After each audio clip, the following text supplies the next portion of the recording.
कृष्णा। तो आज हम जो बात करने वाले हैं वो कुछ बेसिक 2-3 पॉइंट्स पर होने वाली है। इसमें हम एक स्टोरी के थ्रू ये सीखेंगे कि हम कैसे ऑथेंटिक और सिंपल लोगों की वैल्यू कर सकते हैं। दूसरा, जो हम प्रॉमिसेस करते हैं उसको हम कैसे कीप कर सकते हैं।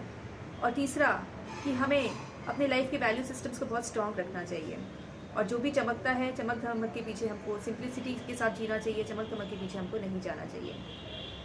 तो ये बात हो रही है व्यापारी की। ये व्यापारी अपने व्यापार के कारण एक जगह से दूसरी जगह जाते ही रहते थे। तो इन्होंने इस बार एक रिवर क्रॉस करना था इनको, एक प्लेस से दूसरे प्लेस पे जाने के लिए। तो एक नाव का सहारा लिया। ये नाव में बैठे ही थे, थोड़ी दूर चले ही थे कि ये नाव डूबने लगी पानी में। अब इनके होश उड़ गए। इन्हें ये समझ में नहीं आ रहा है कि क्या किया जाए, इस परिस्थिति से कैसे बचा जाए। तभी उन्होंने आसपास नज़र दौड़ाई और उन्होंने देखा कि एक और जो नाव है वो जा रही है। उन्होंने उस नाविक को आवाज़ दी, उसको बुलाया और कहा कि मेरे प्राणों की रक्षा करिए, मैं बहुत बुरी परिस्थिति में हूँ।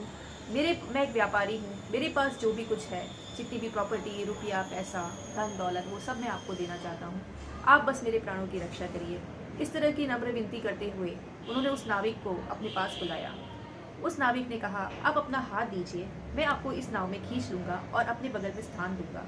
आप कृपया करके अपना हाथ दीजिए, मैं आपको ले लूँगा, आप मुझ पर विश्वास रखिए। इस तरीके से उन्होंने उस व्यापारी को अपने नाव में खींच लिया और नाविक के साथ दूसरी नाव में व्यापारी आगे की ओर बढ़ने लगे। अब जैसे ही वो आगे बढ़ रहे थे, अब वो शांत परिस्थिति में कुछ सोचने लगे। उनका दिमाग जो था वो चलने लगा, और दिमाग क्या चला, वो उल्टी ही दिशा में चलने लगा। अब वो ये सोच रहे हैं कि मैंने इसे वादा तो कर दिया कि मैं अपनी पूरी प्रॉपर्टी आपको दे दूंगा, लेकिन मेरे घर में मेरी बीवी है, मेरे बच्चे हैं, मेरे घर में मेरे सारे घर के सदस्य हैं, वो मेरे बारे में क्या सोचेंगे। मैं उनके पूछे बिना ये सब काम नहीं कर सकता। तो मैं इनको क्यों 100% दे दूँ, मैं क्यों ना इनको 50% ही दे दूँ, इसमें भी इनका काम चल जाएगा। इस तरीके से सोचते सोचते नाव थोड़ी और आगे बढ़ी। अब व्यापारी का दिमाग और थोड़ा बदलने लगा, दिमाग थोड़ा और ज़्यादा चलने लगा। अब वो यह सोचने लगी कि ये तो इसका धर्म था, मुझे प्राण रक्षा करना, मेरी प्राणों की रक्षा करना। अगर ये नहीं करते तो ये पाप की भागीदारी बनते। तो मैं क्यों इतना ज़्यादा इनके लिए सोच रहा हूँ, मैं इनको 1/3 भी दूंगा तो इनका काम तो चल जाएगा, तो मैं इतना क्यों दूँ इनको। ऐसा सोचते सोचते और आगे बढ़े और अब इनकी मंजिल आ चुकी थी। अब व्यापारी ये सोच रहे हैं कि मैं कितना क्यों सोच रहा हूँ इनके लिए, मेरे पास जो मुझे लगता है उतना दान तो इच्छा से देना चाहिए, तो मेरे पास जितना है मैं उनको दे देता हूँ ना। ऐसा सोच के उन्होंने 5 रुपीज़ का नोट निकाला और उनको दे दिया।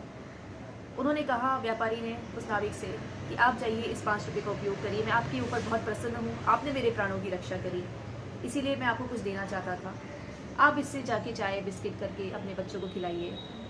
तो नाविक ने कहा कि आप इतना क्यों सोच रहे हैं, ये तो मेरा धर्म था, मुझे किसी चीज़ की आवश्यकता नहीं है, मैं आपकी सेवा करके बहुत प्रसन्न हूँ। इतना सिंपल आदमी, इतना ऑनेस्ट आदमी ये विनम्र तरीके से ये बात बोल के चला गया।